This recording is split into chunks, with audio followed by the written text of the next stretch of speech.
Nuestra transacción de hoy.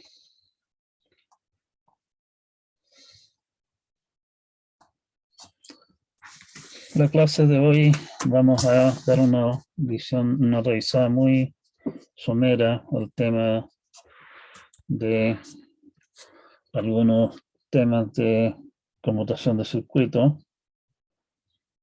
En general vamos a hablar de tecnologías que tienen que ver con redes de área amplia, o sea, redes que abarcan más allá de, digamos, una ciudad.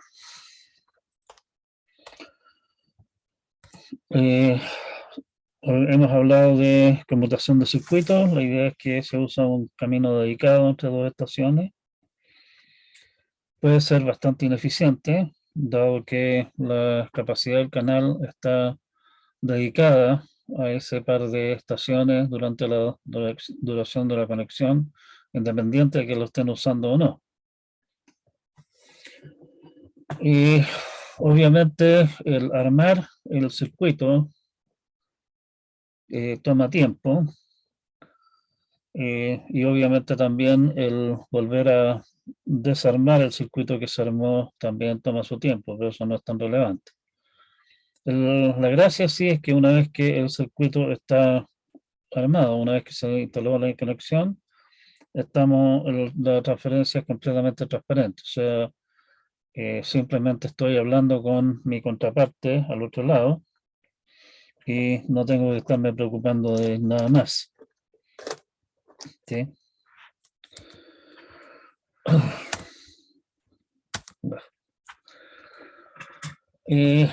La tecnología de computación de circuitos como tal, en el fondo viene de la época de la telefonía análoga tradicional, antes de la computación, básicamente antes de la... Sí, en cierta medida, incluso antes de la computación como la conocemos nosotros hoy día. Los requisitos claves en esto, y en eso el sistema de conmutación de circuitos brilla realmente, es que no haya, o sea, que se minimice el retardo de transmisión. No hay nada en el camino que tenga que recoger mensajes y reenviarlos, por ejemplo. No hay nada en el camino que recoja mensajes y al reenviarlos pueda encontrarse con que está ocupado el enlace de salida, digamos, y por lo tanto no puede enviarlo inmediatamente. O sea, simplemente los datos fluyen directamente sin ninguna clase de impedimento. O sea, en ese sentido es particular, está muy bien ajustado a lo que la telefonía pide. Y en particular, no hay variaciones en el retardo. Curiosamente, aquí hay algo extraño, digamos, de la manera como funcionan nuestros sentidos. Nosotros somos bastante tolerantes frente a problemas, digamos, de visión. O sea, todos ustedes les habrá tocado ver de repente la tele, hay alguna clase de falla de transmisión y en la tele, en vez de aparecer la imagen completa, aparecen unas cajas y qué sé yo, lo cual es bastante molesto. Habrán visto también probablemente por ahí alguna de las películas muy antiguas que hay que funcionan a una muy baja tasa de, ¿cómo se llama?, de cuadros por segundo, y se ve como saltado, digamos, el movimiento, lo cual es un poco chocante, pero no es realmente muy fatal, ¿sí? Pero si ustedes lo piensan, eso en realidad son problemas bastante serios en la entrega de la señal del caso. En el caso de sonido, si es que hay el retardo del sonido es variable, eso se traduce en que uno escucha chasquidos y otra clase de ruidos extremadamente molestos, ¿sí?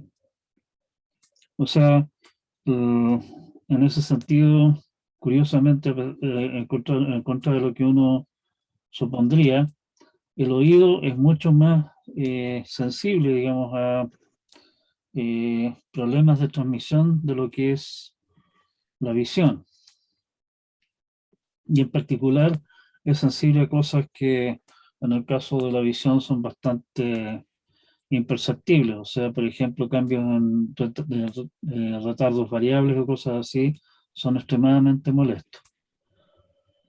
Bueno, como acá tenemos que hay un flujo continuo de datos que no hay nada que lo pueda impedir en realidad, no van a haber variaciones en los retardos. Puede haber un retardo, obviamente, si es que el camino que tiene que seguir la conexión es muy largo, lo cual es harto molesto. Tal vez ustedes habrán hecho algún tiempo atrás una llamada eh, transatlántica y uno habla y recién al rato relativamente largo después le responden y eso es bastante molesto, ¿sí? Pero ahí tenemos un problema de retardos simplemente, pero no retardo variable. Es bastante eficiente para transmisión de datos análogos, particularmente de datos de voz, que en fondo sería como raro que no lo fuera porque ha sido una tecnología que se ha perfeccionado durante cerca de 100 años ya para hacer eso, ¿sí? Funciona bastante mal para transmisiones digitales. Las transmisiones digitales en general tienen la particularidad de no ser un flujo continuo de datos, sino que ser más bien, salvo excepciones, claro, ser más bien de naturaleza por ráfaga. Y una de las gracias que tiene el cuento es que es transparente, o sea, una vez que se estableció el circuito, hay una conexión directa y no tenemos que hacer absolutamente nada más, o sea, no hay ningún esfuerzo extra que hay que tomar. Todo el trabajo hay que hacerlo para en el momento de establecer la conexión, pero una vez que eso esté hecho ya no hay nada más que hacer, digamos, y podemos utilizar esa conexión a nuestro antojo.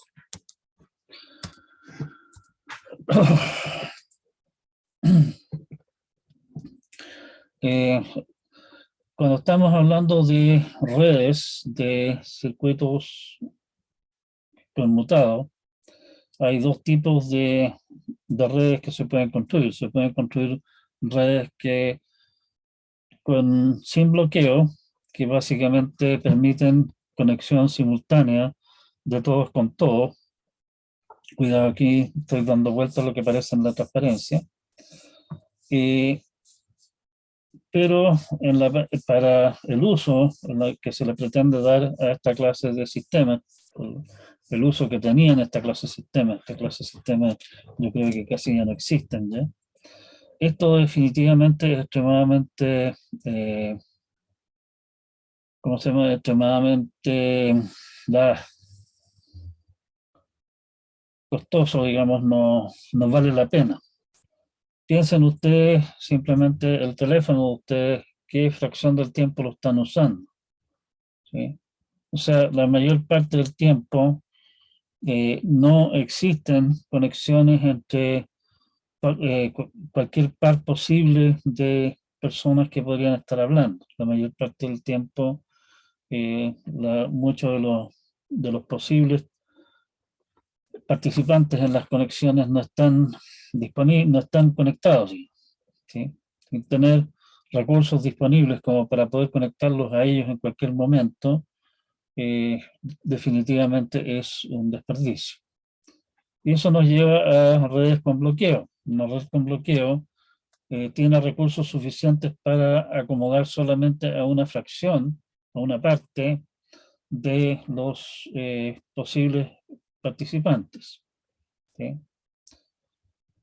Podría ser que, o sea, puede darse que hay pares de estaciones que se quieren conectar que no pueden hacerlo porque todas las líneas que por las cuales podría pasar la conexión entre ese par de participantes están en uso. Como decíamos, se usa en los sistemas de voz eh, porque la mayor parte del tiempo los teléfonos están colgados, digamos. ¿Sí?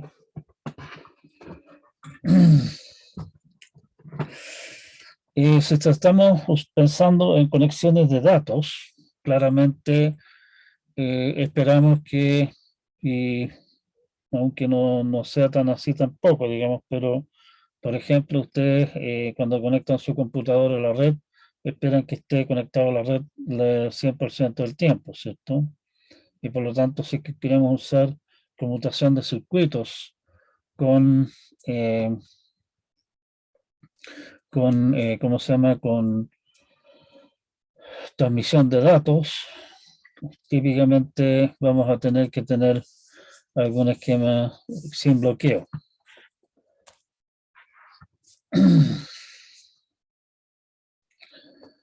Space Division Switching básicamente se refiere a que tenemos cables separados, digámoslo así.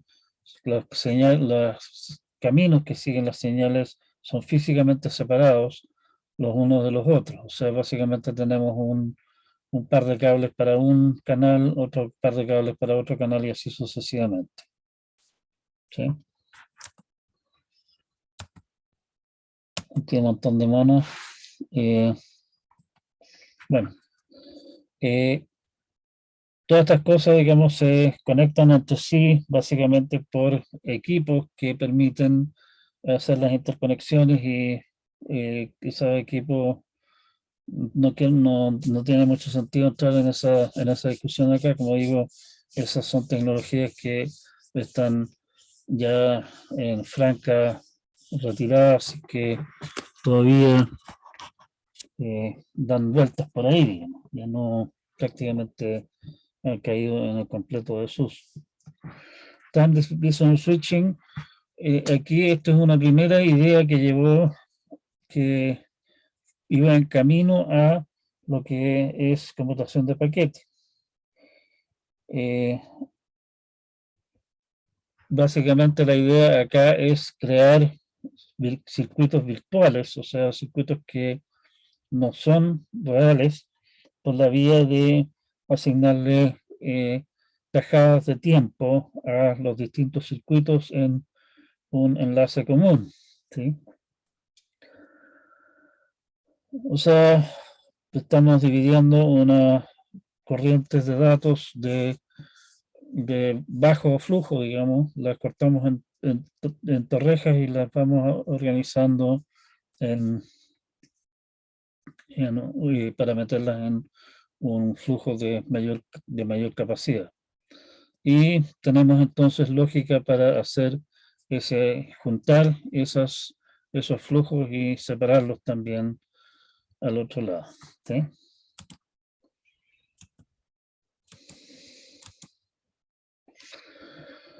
Bien, eso es manejo de circuitos. Packet switching en el fondo fue creado para, o sea, computación de circuitos fue creado con la idea de la telefonía tradicional, telefonía análoga, fue creado para uso con voz. Y cuando comenzó a trabajarse con la idea de transferir datos a través de las redes, o sea, no solamente usar el computador acá, sino que conectar entre sí los computadores y enviar datos de un lado para otro, que en el fondo, si ustedes lo piensan, es la manera que nosotros consideramos natural hoy día que funcionan los computadores. Un computador que no esté conectado a la red es prácticamente un contrasentido. En su época, cuando yo comencé a trabajar con computadores, un computador era la máquina que estaba ahí y vivía aislada. ¿Sí? No había la idea de transferir datos, solamente llamadas telefónicas, digamos, y Si es que se querían enviar datos, en el fondo ustedes tomaban una cinta magnética y la enviaban por correo. Packet switching fue diseñado para manejar datos digitales.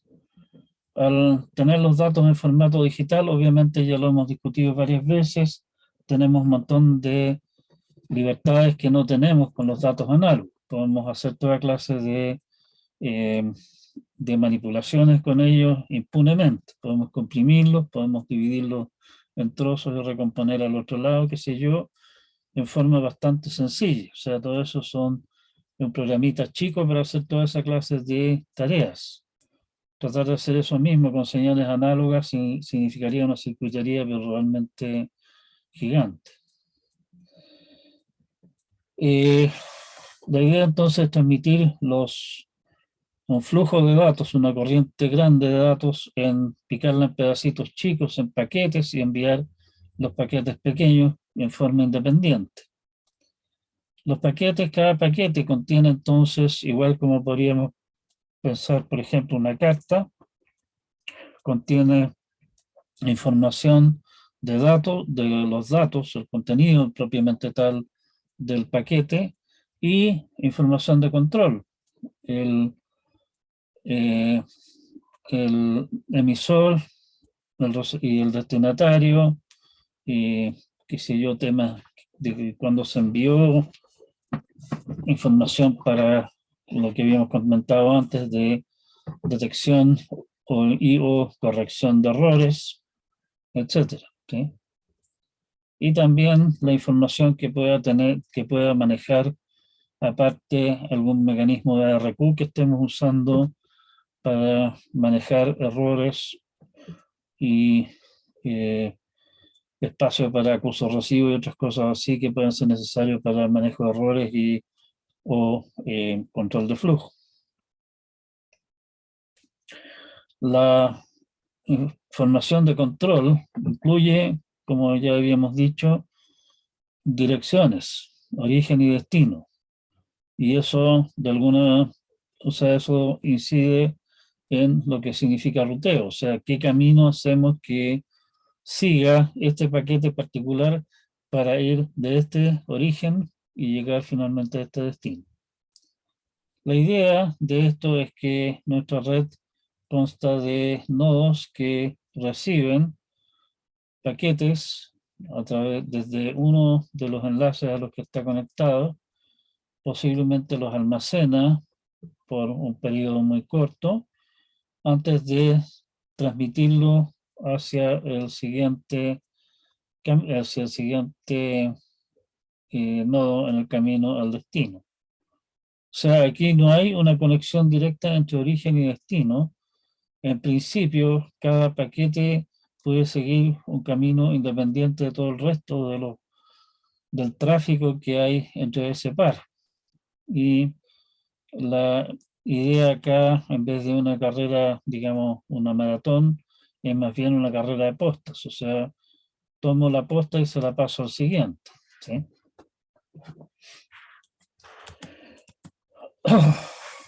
Y ventajas de esto, claramente la ventaja principal es que estamos en condiciones, en principio al menos, de usar los enlaces de forma mucho más eficiente. O sea, un enlace que pueda haber, qué sé yo, entre Valparaíso y Santiago, no tiene por qué estarlo monopolizando un par de estaciones, lo pueden estar compartiendo muchas estaciones y básicamente copar la capacidad de ese enlace con el tráfico, la suma de los tráficos que todos ellos generan, ¿sí?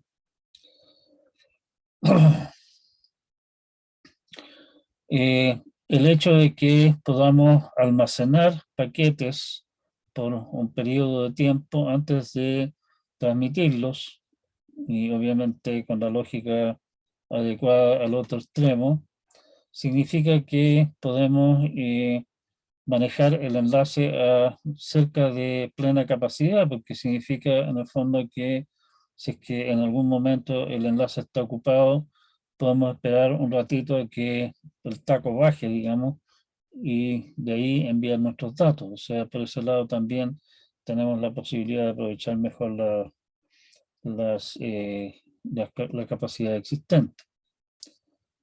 Otra ventaja importante que tiene esto es que podemos conectar entre sí eh, estaciones que manejan, son capaces de generar y consumir datos a velocidades distintas.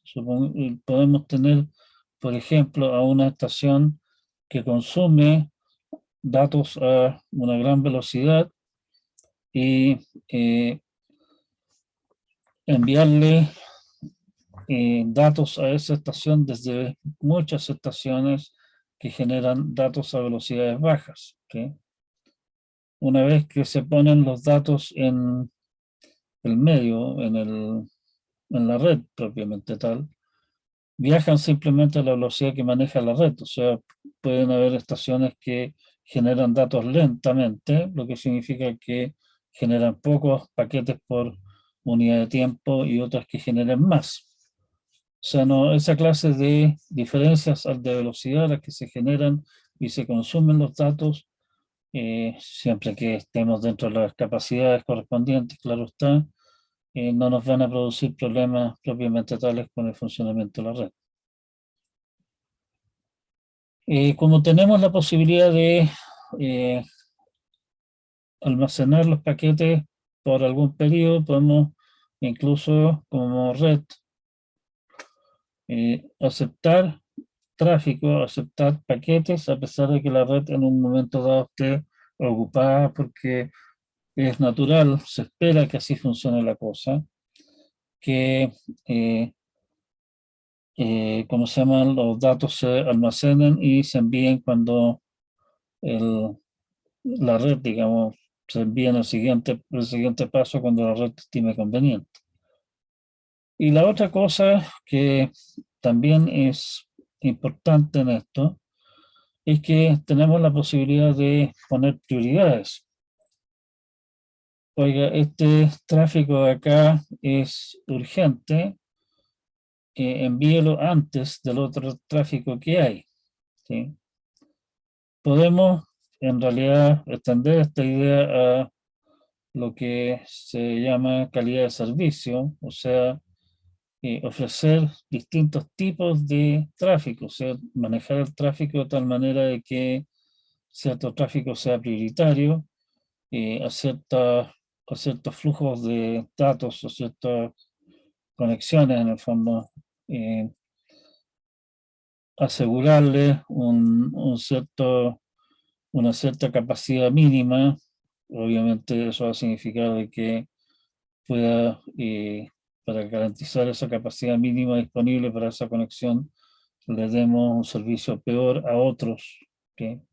Pero dependiendo del tipo de aplicaciones, pueden perfectamente tal vez vivir con eso sin mayor problema.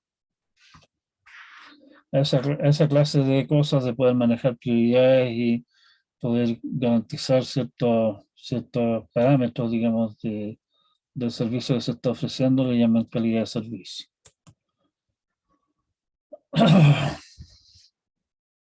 La estación, entonces, el origen básicamente divide los datos en paquetes de algún tamaño relativamente chico y los paquetes se envían uno tras otro a través de la red. ¿Sí?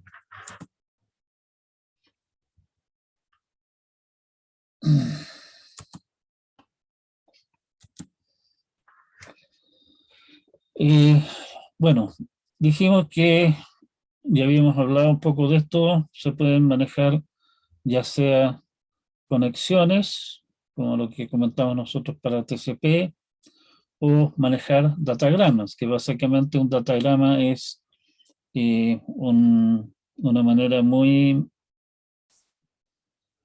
digamos, un servicio muy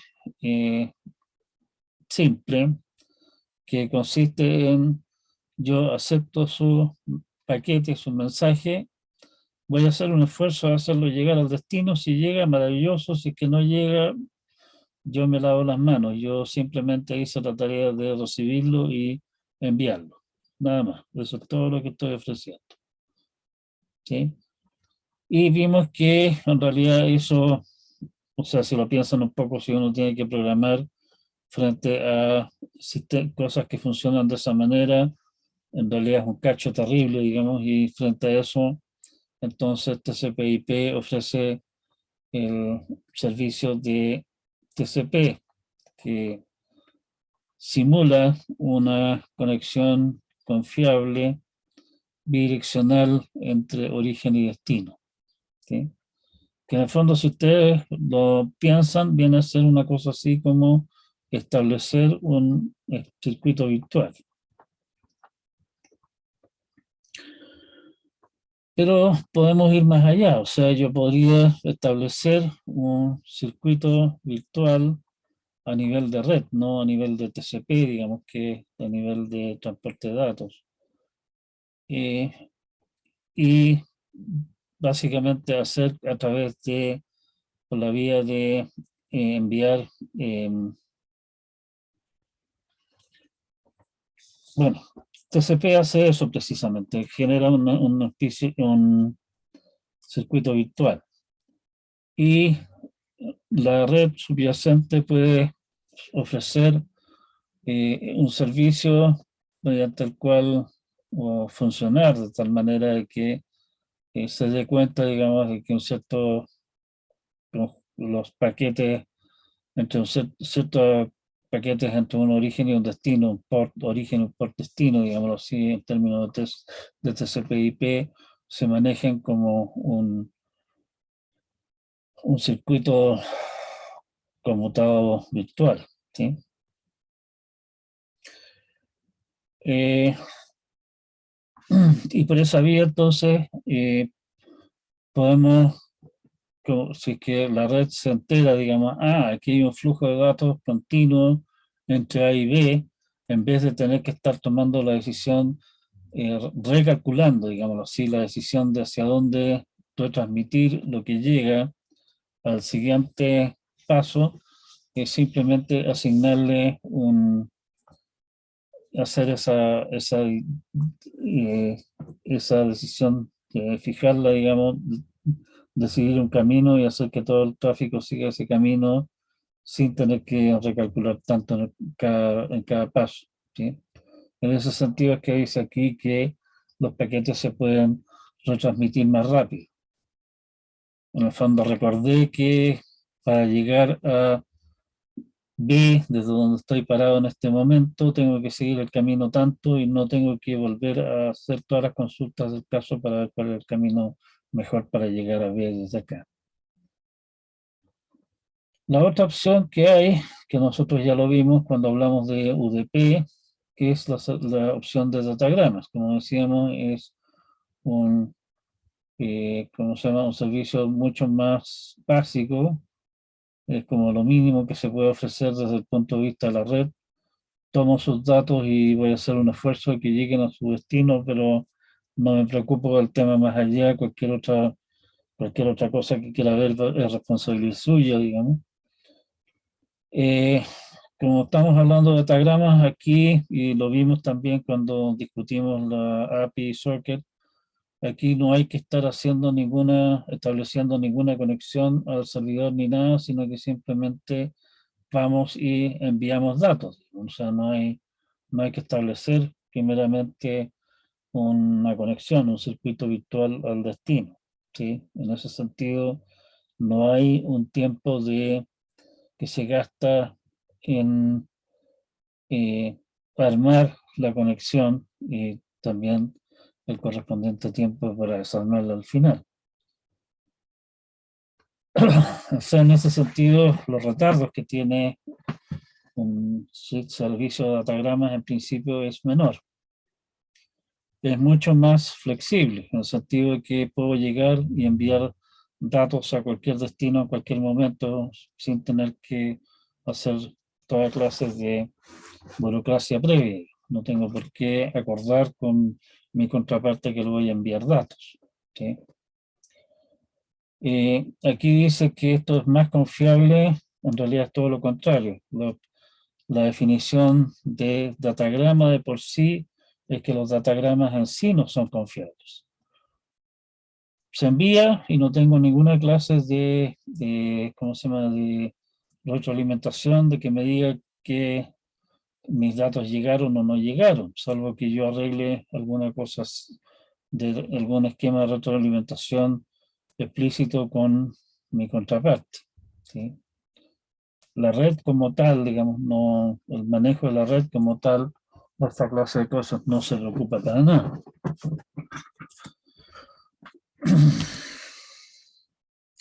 Hay toda una serie de estándares para interconectar redes que viene básicamente en lo que son redes de área amplia. Todavía hay mucho que viene de su herencia telefónica y por lo tanto la ITU-T tiene que ver con esta clase de cosas.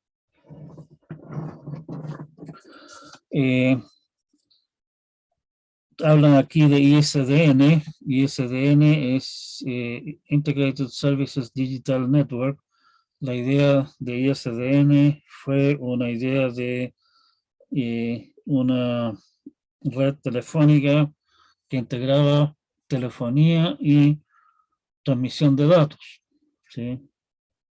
Que era la gran maravilla en su época.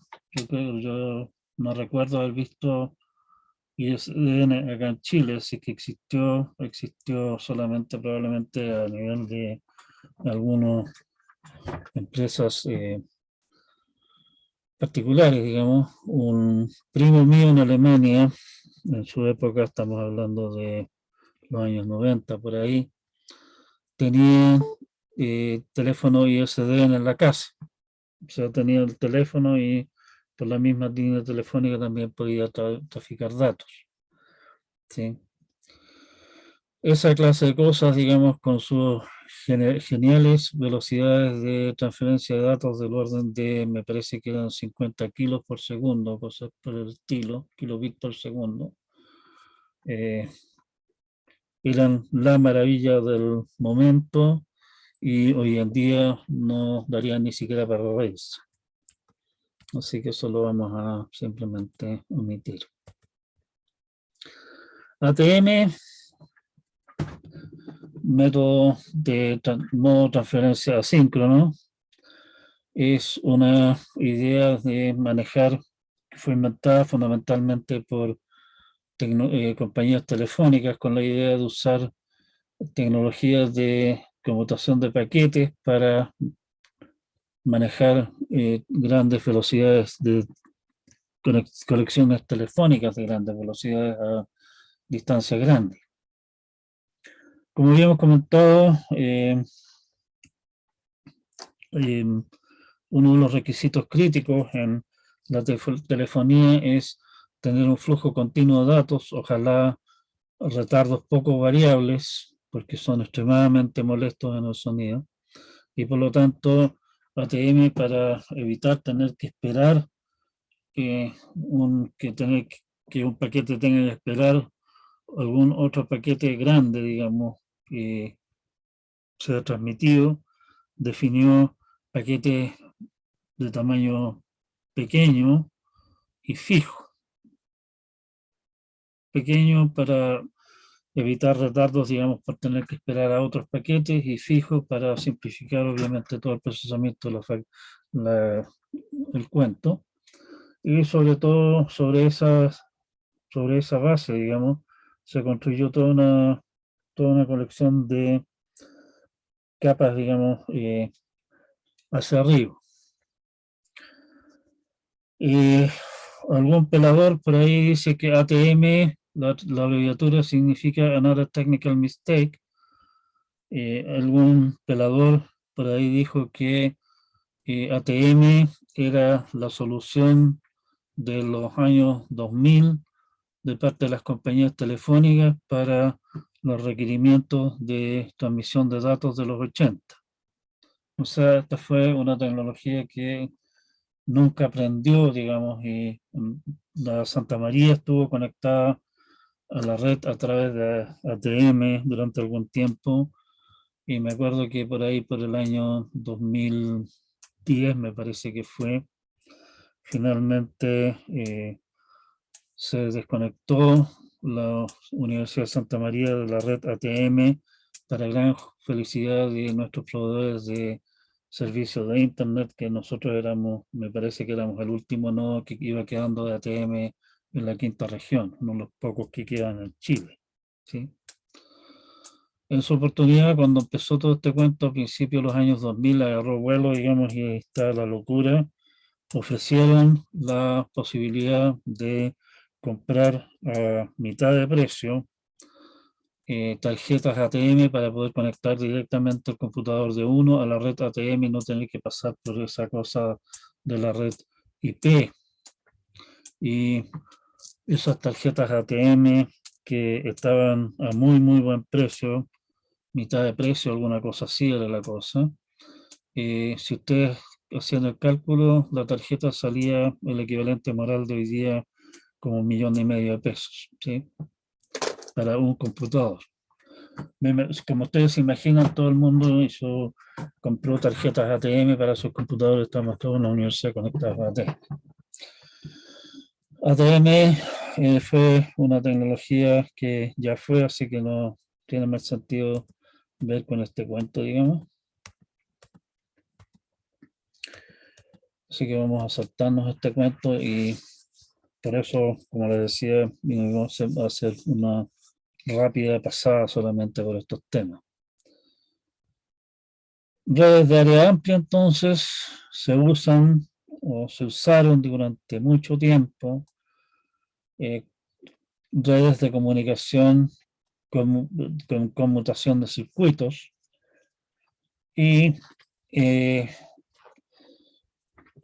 hoy día, en realidad, toda esa tecnología prácticamente o está en franca retirada o simplemente ya se eliminó por obsoleta. Entiendo que aquí en Chile ya no quedan instalaciones análogas de conmutación de circuitos más que de alcance bastante corto, digamos. Todo es tecnología digital usando esencialmente tecnologías basadas en computación de paquetes, ¿sí?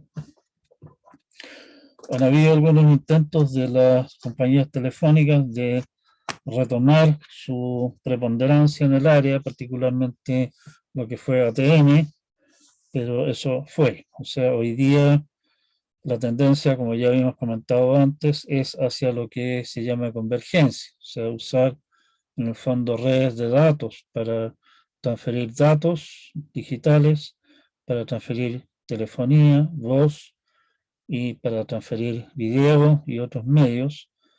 Todo eso usando la misma infraestructura, tanto infraestructura física en términos de cableado, como infraestructura, llamémoslo así, lógica, o sea, en el fondo usar redes IP fundamentalmente hoy día para transmitir toda esa clase de cosas. Y con esto terminamos esta presentación y vamos a nuestro siguiente tema, que es el capítulo 10. Yo creo que vamos a alcanzar a ver solamente una parte. Sí, esto es bastante extenso. Así que aquí vamos. Aquí básicamente nos vamos a dar un salto a una tecnología completamente diferente, que es la tecnología que la lleva hoy día, aunque en realidad lo que estamos discutiendo acá es la tecnología de hace unos 10 años atrás, y esto es un área en la cual las cosas han ido avanzando a una rapidez espeluznante, y hay bastantes cambios en estas cosas.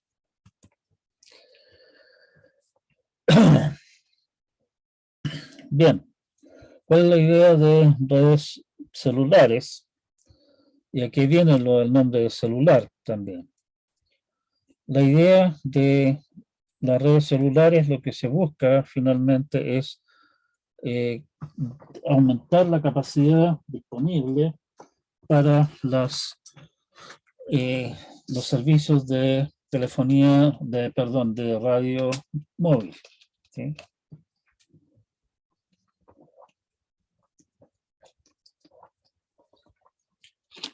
Discúlpenme, pero me estaba secando. Ya.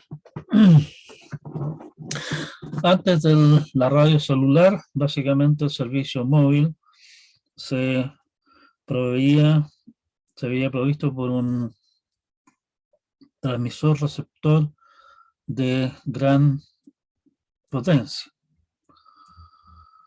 O sea, teníamos una estación transmisora y receptora de gran potencia y unos pocos equipos móviles con potencia relativamente pequeña, y el transmisor receptor central manejaba del orden de unas 25 estaciones móviles.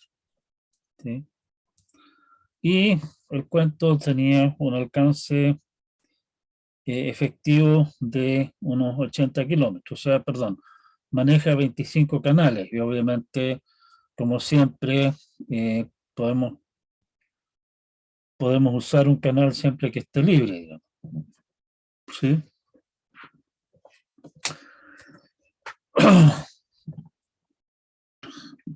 ¿De qué se trata la telefonía celular entonces? Que es clave para todo lo que tenemos en tecnologías móviles hoy día. Se basa en la idea de una montonera de transmisores de baja potencia. El área que queremos cubrir con telefonía celular se divide en trozos pequeñitos, digamos, a los que le llaman celdas. Y de ahí viene lo de celular. En esas celdas, dividimos en celdas en alguna clase de manera de cubrir, digamos, de como embaldosar el área completa, y cada una de las celdas tiene su propia antena. Cada celda se le asigna un cierto conjunto de frecuencias, de canales, ¿sí? Y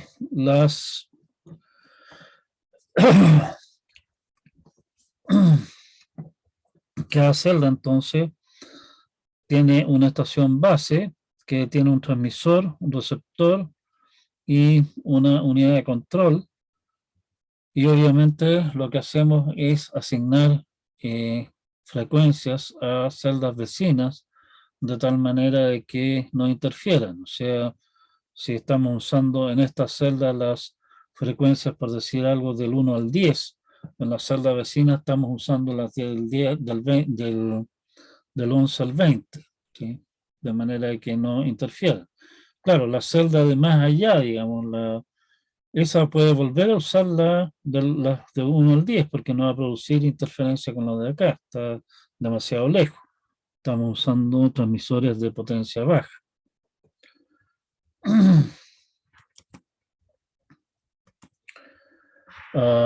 Me parece que aquí hay unos monos, digamos, que explican esa cosa, digamos, cómo funciona eso. Vean la transparencia, lamentablemente esta cosa que yo tengo aquí no las muestra completamente. ¿Cómo podemos aumentar la capacidad? Bueno, la manera obvia de aumentar la capacidad de todo este cuento es simplemente agregarle más canales. ¿Necesita mayor capacidad? Bueno, entonces en vez de usar 10 canales en cada celda, póngale 25. Obviamente con eso ya aumentamos la capacidad en dos veces y media. Otra cosa que podemos hacer es que, oiga, esta celda tiene asignadas los canales 1 a 10 y, digamos, 1 a 10, por decirlo de alguna manera, significa que en esta celda podemos tener a 10 teléfonos o 10 equipos, digamos, conectados a la red simultáneamente. Si llega un equipo número 11, lo que podemos hacer, en vez de decirle simplemente, lo siento viejito, usted no puede usar la red porque están todos los circuitos ocupados, todos los canales ocupados, sería simplemente pedirle al vecino viejito, tú que tienes canales del 11 al 20, tendrás algún canal libre, y ese puede decir, sí, en este momento tengo libre el canal 15, y entonces en vez de usar solamente los canales del 1 al 10, estamos usando 11 canales, los canales del 1 al 10 y el 15, que lo pedimos prestado al vecino. De esa manera, en realidad, no estamos aumentando la capacidad de nuestra estación acá, digamos, pero estamos aprovechando mejor las frecuencias disponibles. Y eso significa, obviamente, eso claramente complica las cosas un resto, significa que las frecuencias entre las distintas celdas se van a tener que asignar en forma dinámica. Porque claro, yo estoy usando ahora la frecuencia 15 también en esta celda, y por lo tanto la celda vecina al otro lado, digamos, mío, no debería estar usando la frecuencia 15 porque se va a entrar en conflicto con la mía, ¿sí? O sea, ahí el hacer esta clase de ajustes de estar pidiendo prestada frecuencia, qué sé yo, obviamente puede significar perturbaciones más, más lejos, ¿no? Esa es una solución posible. Y la otra solución posible es lo que llaman dividir celdas. O sea, si tengo una celda por la construcción del sistema que yo tengo, puede manejar 10 frecuencias y necesito cubrir un área para dar espacio para más participantes, una solución es tener celdas más chicas. Y cada una de las celdas más chicas, entonces cada una de ellas puede manejar 10 participantes, poniendo el número, digamos, 10 en realidad es un número ridículamente chico. Y por lo tanto, en esa área, en la misma área, si es que antes tenía, qué sé yo, una celda y ahora tengo 6 o 7 digamos, sería si es que estamos usando hexágono. No, no es 7 en realidad. Bueno, pero algo por ahí. Puedo manejar muchas veces más clientes. ¿Okay? En ese sentido, ustedes van a encontrar que yo no me he metido realmente en este tema, digamos, pero que si ustedes van y miran o sea, si nos consiguiéramos el mapa de cómo está, cómo divide en celdas el área de la provincia no la provincia, sino que la región de Valparaíso, probablemente nos vamos a encontrar con que el centro de la ciudad de Valparaíso, el centro de la ciudad de Viña, o el plan de Valparaíso y el plan, digamos, de Viña, están cubiertos por muchas celdas pequeñitas y posiblemente haya un par de celdas gigantes solamente en áreas más rurales, que si yo, algunas celdas grandes, algunas celdas relativamente pequeñas en el centro de Limache y en las afueras de Limache, hacia el medio, que si yo, hayan solamente celdas gigantes. ¿Sí?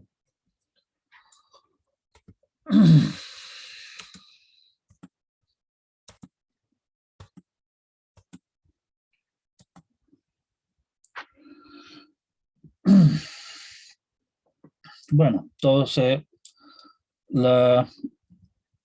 eso, eso hasta ahí vamos bien, digamos. Ahora el tema es eh, el cuento, la gracia grande de toda esta historia es precisamente la movilidad, ¿sí? Por un lado la movilidad y por el otro lado la conexión con las otras redes. O sea, ustedes desde el teléfono celular pueden llamar a un teléfono fijo. De un teléfono fijo pueden llamar a un teléfono celular. Hay conexión entre las redes de la telefonía tradicional y la telefonía celular. Ese es un tema. Obviamente está todo el tema de manejo de las conexiones, o sea, si es que después de intentar pedir, porque básicamente lo que tiene que hacer el teléfono celular, si ustedes quieren llamar a alguien, lo que tiene que hacer es contactar a la estación base y pedirle a la estación base que le asigne un canal, una frecuencia. Si después de un par de intentos resulta que se encuentra con que todos los canales están ocupados, le va a retornar alguna clase de indicación diciendo que no se puede conectar, se les va a retornar un que marca ocupado, que es lo que ustedes ven si es que tratan de llamar a las 12:01, primero de enero, quieren llamar por teléfono para darle los saludos de Año Nuevo a alguien, seguramente se van a encontrar con esa situación de que tratan de llamar y está todo ocupado y lo retorna ocupado, porque están todos los canales, todas las frecuencias en uso, están todos ya siendo usados por otros. ¿Sí? Obviamente en el momento que el usuario cuelga el teléfono celular, se tienen que retornar los recursos a la estación base, o sea, se libera la frecuencia que ese teléfono está usando. Y obviamente también ocurre tradicionalmente, por ejemplo, al subirse un ascensor, la señal se hace demasiado débil y la conexión se corta. ¿Sí? Básicamente lo que está ocurriendo ahí es que no se mantiene la potencia de la señal suficiente como para poder tener un servicio confiable. Y como ya habíamos dicho antes, hay llamadas desde y hacia teléfonos fijos y también puede ser que yo esté llamando desde acá, en Viña, a mi hermana que vive en La Serena y la conexión va a ser acá a al sistema, digamos, de telefonía celular local y eso se conecta, digamos, a la estación, al sistema de telefonía celular local en La Serena por otras vías que no es precisamente la red celular. Las estaciones base están conectadas entre sí, están conectadas con alguna estación controladora del área, ¿sí? Que coordina el funcionamiento de todas esas estaciones base y se hace cargo también de todo el enjuague que signifique el estar manejando préstamos de frecuencias y cosas de esa clase. ¿Sí?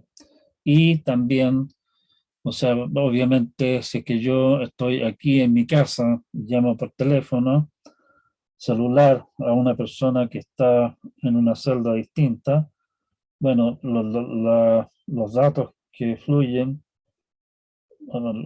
por esa conexión, por esa llamada, van a tener que viajar entre esas dos celdas y eso pasa por las estaciones que controlan toda la historia.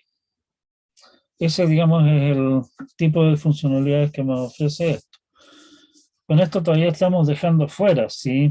Una discusión de un punto importante que es el punto de cómo funciona el cuento de que podamos movernos.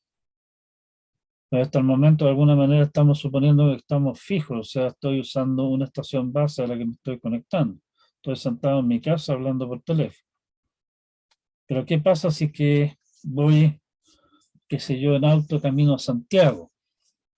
No manejando, obviamente, porque eso está prohibido. Y estoy hablando por teléfono con alguien. ¿Sí? En ese caso, lo que hace el teléfono mío es está conectado a una estación base a través de la cual envía y recibe los datos de la llamada correspondiente, pero simultáneamente está monitoreando la fuerza de la señal de las otras estaciones base cercanas que hay. Y en el momento en que ve que la fuerza de la señal que recibe la estación base a la que está conectado en este momento se hace más débil que la fuerza de la señal de otra estación base, la siguiente a la que estoy acercándome conforme me estoy moviendo, básicamente cambia su asociación de la estación base a la que se estaba asociado recién y se asocia ahora a la siguiente. O sea, está todo el tiempo, además de estar recibiendo y enviando datos, está todo el tiempo viendo qué otras estaciones base están cerca, digámoslo así, de manera en cualquier momento, si es que la conexión con la estación base con la que está conversando en este momento, que está usando para la conexión en este momento, se hace demasiado débil, cambiarse a otra. Lo cual, si ustedes lo piensan, no es poca gracia, digamos, porque básicamente todo esto está ocurriendo absolutamente a sus espaldas.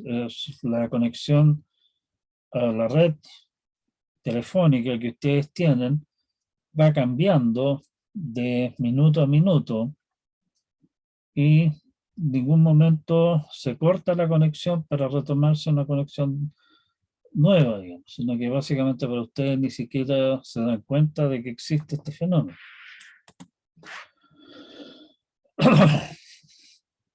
En el caso de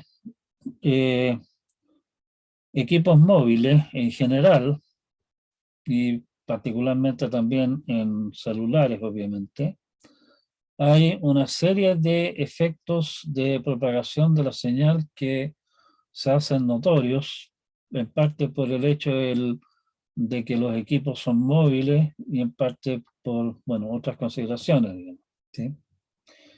Hay un tema que claramente es el problema de que se debe mantener una fuerza de la señal lo suficientemente grande entre la estación base y el teléfono y el equipo móvil para mantener la calidad de la conexión, ¿sí? O sea, recuerdan el teorema de Shannon, básicamente podemos suponer que la potencia del ruido es más o menos constante y si queremos mantener una cierta calidad de la señal, o sea, una cierta tasa de datos, vamos a necesitar una señal lo suficientemente fuerte, ¿sí? O sea, ahí hay un problema. Pero a la vez tenemos que asegurarnos de que la potencia de la señal no sea demasiado fuerte de manera de no crear interferencia con posibles vecinos, o sea, interferir con las señales de la celda vecina en el fondo. Y también, si es que la potencia de la señal en esta frecuencia es muy alta, y parte de esa señal en el fondo va a aparecer también en frecuencias vecinas y puede producir problemas. Como estamos hablando de equipos móviles, ¿sí? Eso significa que se van a estar moviendo entre áreas en las cuales el ruido es bajo a áreas en las cuales el ruido es alto. Se van a estar moviendo entre áreas en las cuales la recepción es buena, digámoslo así. No hay atenuación de la señal porque hay edificios o cosas así entre medio que absorben la señal. No, vamos a estar en áreas en las cuales la atenuación es alta. Caso que les comentaba recién, métanse al ascensor típico, digamos, y la calidad de las conexiones telefónicas de celular, digamos, generalmente sufren y la mayor parte de las veces ustedes se suben a un ascensor, el ascensor cierra las puertas y se cortó el teléfono, ¿sí? A eso le llaman fading, en realidad. Lo de fading se refiere a que la variación de la señal, de la potencia de la señal, en realidad, varía en el tiempo por una variedad de situaciones. Por ejemplo, por cambios en los caminos de transmisión. Como decía, si es que me voy moviendo y ahora estoy en la sombra, eh, celularísticamente hablando, de un edificio, la señal que voy a recibir va a ser más débil que si estoy, digamos, viendo directamente a la antena, ¿sí? Y también puede ocurrir que distintos efectos que tienen que ver con cómo se propaga la señal, a pesar de que la señal esté llegando con la potencia adecuada, efectos que tienen que ver con la propagación de la señal hagan que la señal se eh, perturbe.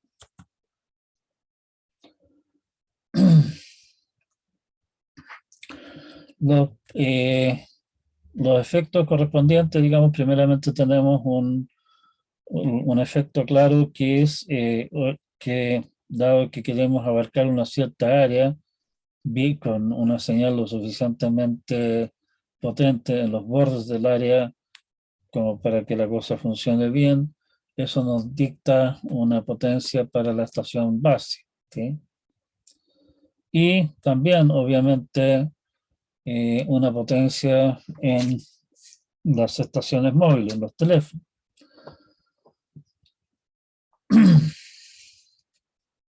Una cosa sobre la cual tenemos pocaso control es las ubicaciones de las antenas móviles, o sea, de los equipos móviles. Generalmente el celular, cuando lo estamos usando, lo mantenemos más o menos a la altura de nuestra cara, ¿cierto? No lo podemos estar diciendo, oiga, para hablar por celular, súbase a la torre. Eso no se puede.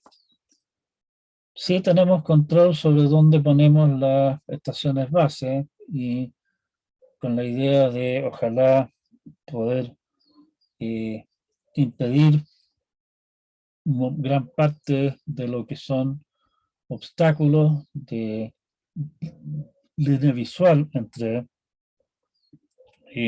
la estación móvil y la estación base.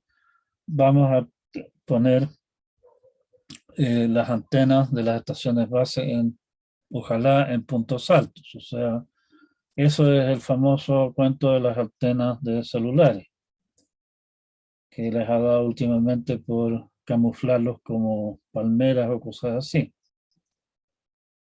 En áreas más densas, digamos, donde estamos usando celdas pequeñitas, por ejemplo, que sé yo, en el centro de una ciudad como Valparaíso, el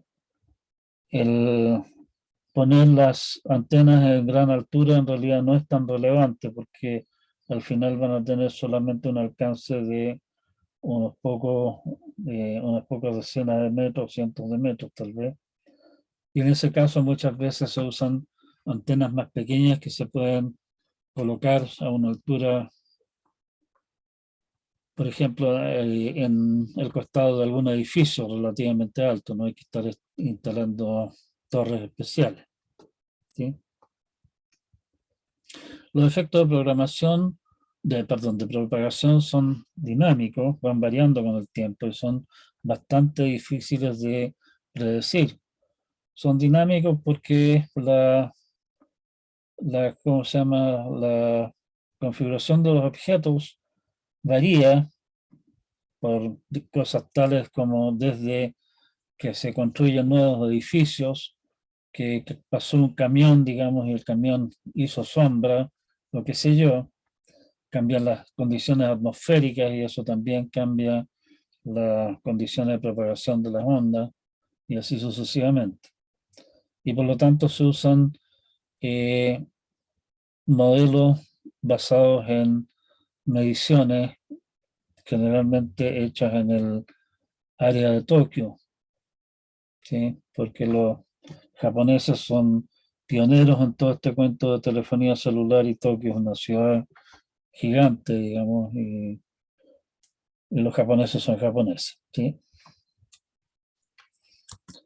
Eso. Bueno, estamos en la hora ya casi, así que vamos a quedar hasta acá por hoy día. Nos vemos entonces la próxima clase el día lunes. Eh, Cuídense mucho y nos estamos viendo. Chao, chao.